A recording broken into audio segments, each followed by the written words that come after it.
Hi, I'm trial attorney Chris Simon with the Simon Law Firm in Atlanta, Georgia.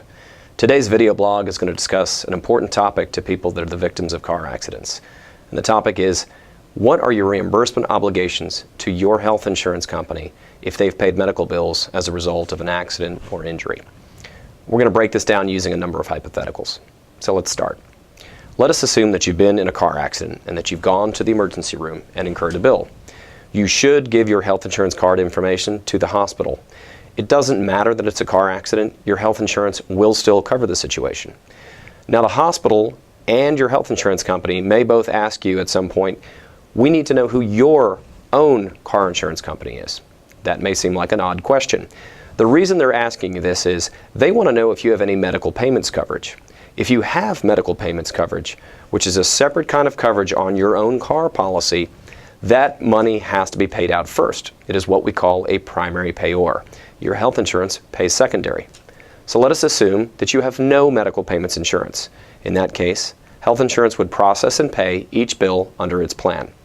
If you did have medical payments insurance, say $1,000 or $5,000, first the hospital could bill its bill against those amounts. They would pay out, and once they're gone, the rest gets billed to health insurance.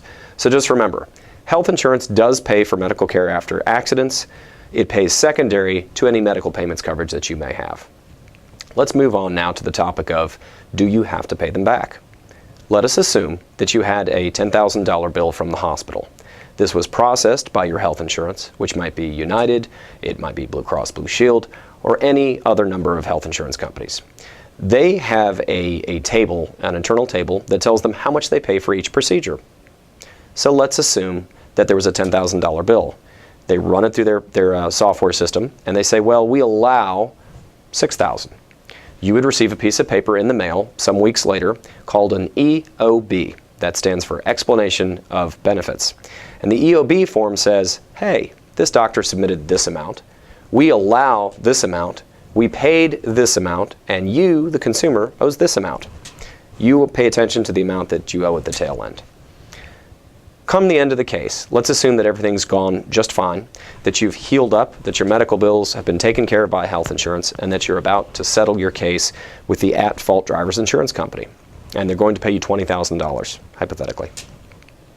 You will be getting letters from various firms hired by your health insurance to get them reimbursement. Ingenix is the name of one of them. Healthcare Recoveries is another very common company. But these companies all do the same thing. They are saying, hey, you as the consumer, under your health insurance contract, you agreed to pay us back if you get paid for medical bills that you're getting a settlement for. So it doesn't apply if you fall off a ladder at your own house and you're not claiming against anybody else. They don't get reimbursed for that. But if you are claiming against another driver for breaking your leg and for the medical bills and you get paid for it, there is an argument to be made by the health insurance company that they deserve to be paid. So the first question is the contract language in the health insurance contract written in their favor such that they have this right of reimbursement? In most instances they do, although there are a number of companies that do not.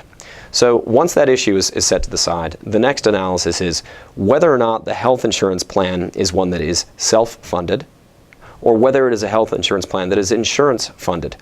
Now, just because you know there is a health insurance company involved does not mean it is insurance-funded. The question really is, do all the employee premiums in the pool pay into a bucket of money out of which claims are paid? That's a self-funded kind of plan. If they are self-funded, then they have rights that other companies do not have. We'll give you a specific example. Let us assume that your plan is with a large company. Let's assume it's Faber-Castell, the pencil company. And all the employees pay money into a pool and Blue Cross administers the pool. That is a self-funded plan. That means that plan was created under the ERISA statute, which is a federal law, and it is entitled to all the protections of the federal law. This is important because Georgia has its own law, and Georgia has a law that says you do not have to pay back these reimbursement amounts unless you make out like a bandit in your case, unless you are made whole. And so in most cases you're going to be settling it, compromising it for less just to get it done early, so you're not going to be made whole. So there's this fight between the state rule and the federal rule, and in direct fights federal rules usually win. They're the big kid on the block. Okay, we call it federal preemption. So the Georgia law says, hey, you don't have to pay it back in most circumstances. Federal law says you always do. The question becomes, does federal law control this plan? Or does the state of Georgia control it? Examples of plans that are state controlled would be plans that are insurance funded, meaning you bought it yourself. You're just a self-employed guy. That would be that would be insurance funded. If it's a large company paying into a pool, it is more likely to be self-funded. So again, if it's self-funded, you have to deal with the reimbursement request. They may negotiate with you, but you have to deal with it. If it is insurance funded, you can raise the Georgia law and say, Georgia law controls here. We do not have to pay you back unless we're made whole, and you've got a lot more leverage in that situation. One very common situation where ERISA does not come into play, and that means the Georgia rule is in control, is where the person in the policy is an employee of the state of Georgia. Most state of Georgia plans are not ERISA plans. That means the ERISA rule, saying they get paid back 100%, protecting them completely, is not in play. So, the question of health insurance contract reimbursement is a complicated one. It is very smart to get a lawyer to look at it. There are some situations where you can get out of paying them back if you're not made whole. But in many situations, you're going to be in a fight with the health insurance reimbursement company. It is highly inadvisable to simply ignore these people. For more significant amounts, it is likely they will come after you and sue you. Thank you very much. If you have any questions, feel free to email us at www.georgiaclaims.com is our website, and my email is simon@georgiaclaims.com. Thanks.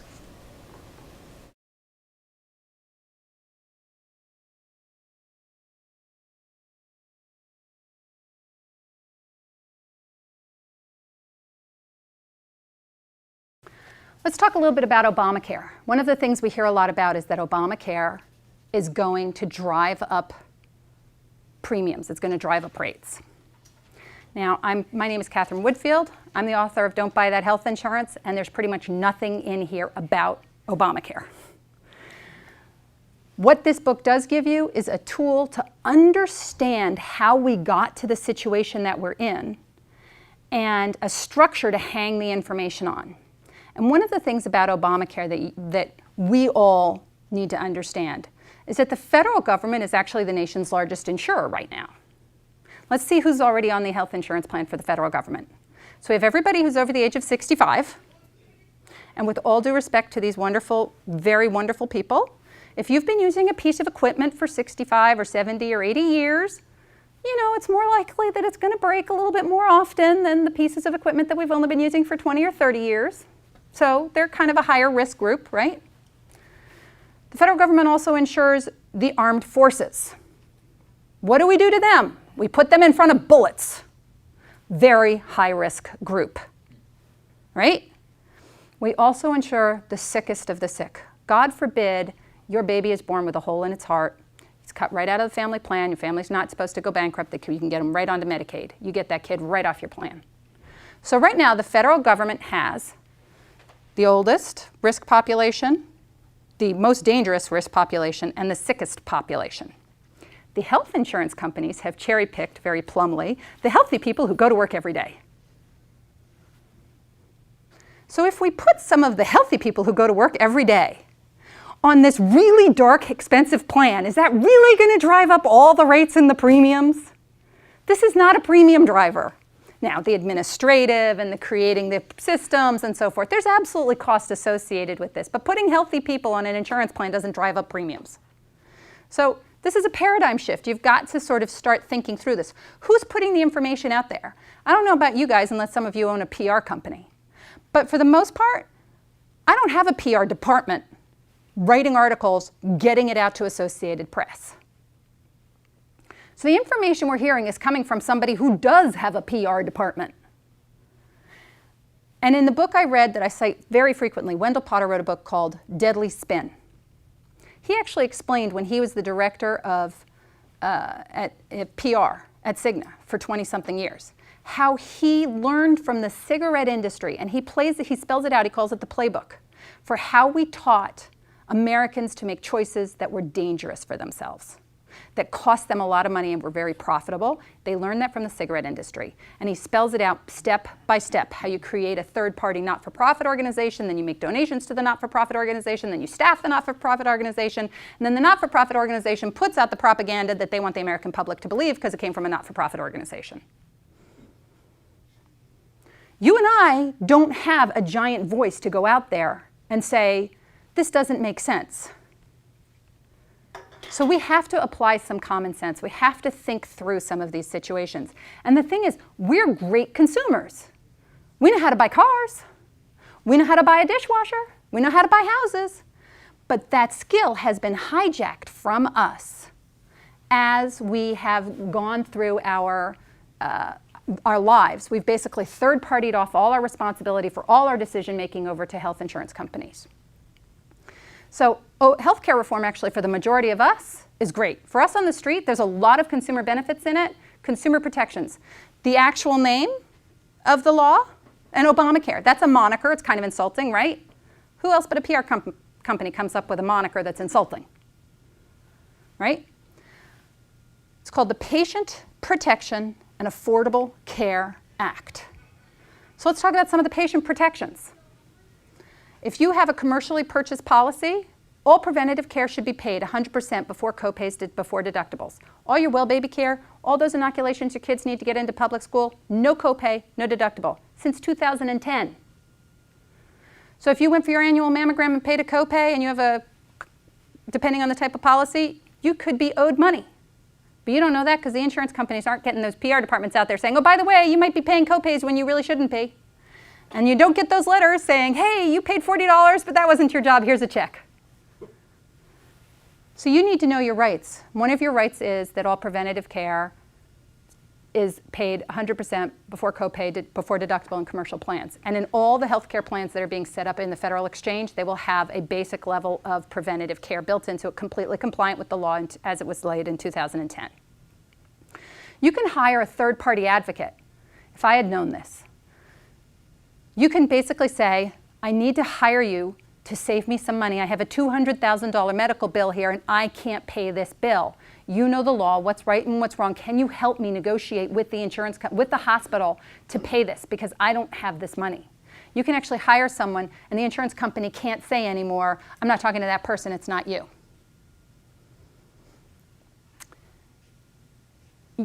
If you're admitted to an emergency room, you don't need to buy out-of-network coverage anymore. Okay? First of all, if you're not being treated for a disease that you don't currently have, you don't need to buy insurance to cover you for a doctor you're not seeing. Okay? So when you get the disease, we'll worry about whether or not the specialist you want to see is in your network. Right now, you're not being treated for a disease. Don't buy coverage for something you don't need. So let's say you're on vacation in Colorado and you go skiing and you break your leg. Under healthcare reform, the law says if you're insured and you use an emergency room for a true emergent care visit, you must be billed out as if you were being billed out in New Jersey or in your home state. So whatever the terms are of a HMO contract in your state are the terms that you're responsible for paying. Now you may get some little love letters from the doctor saying, well, you know, I'm still not whole for $5,000, in which case you go to that patient advocate and you say, wait, can you go over the law? Here's what I've got. And if the patient advocate can turn around because they know the law, and it's like going to an attorney, and they're like, yeah, you do that again and we'll start a lawsuit. You can't do that. It's illegal what you're doing. It goes against federal law. You have to do it this way. That's all it is to it. You need to know your rights, and you're right, there are a lot of rights for us as consumers in the Healthcare Reform Act. There are problems for companies. Remember, we decided that we think companies should be the route that people access insurance through because they might get a group rate. Well, there are companies who have built their competitive edge. The reason that their price is so much lower than everybody else is because their employees don't have access to health insurance. It would completely change their cost structure. They have a problem. But it's not my problem. It's their problem. Why would you ever give away consumer protection? One of the things that's going to come out this November, in theory, is standardization. Right now, it's very difficult for us as consumers to look at policies and figure out apples to apples. What am I comparing to what? One of the parts of this healthcare reform is standardization. All plans are supposed to be put in a standard format so you can finally start explaining things side by side, looking at things. And what's the number one number you're going to look for in your health insurance plan? M-O-O-P. Anybody know what that means? Maximum out of pocket. Insurance is for disaster. In the worst case scenario, how much is it going to cost me? What is my maximum out of pocket? And it may be worth going to the exchange because there's going to be, I kind of envision it like that Progressive lady, like there's going to be shelves and shelves of policies, right? And you might find a lower premium with a lower maximum out of pocket, and the rest of it is just bells and whistles. You can pay for that. If you can drop your premium by 1/3, and you can lower your maximum out-of-pocket risk, that's what you buy insurance for. And all this little ear infections and sinus infections and little things is not what you buy insurance for. You can just pay for that because it's day-to-day expenses, and the reason costs are out of control is because day-to-day expenses have been welded to our insurance policies, and we need to unweld them.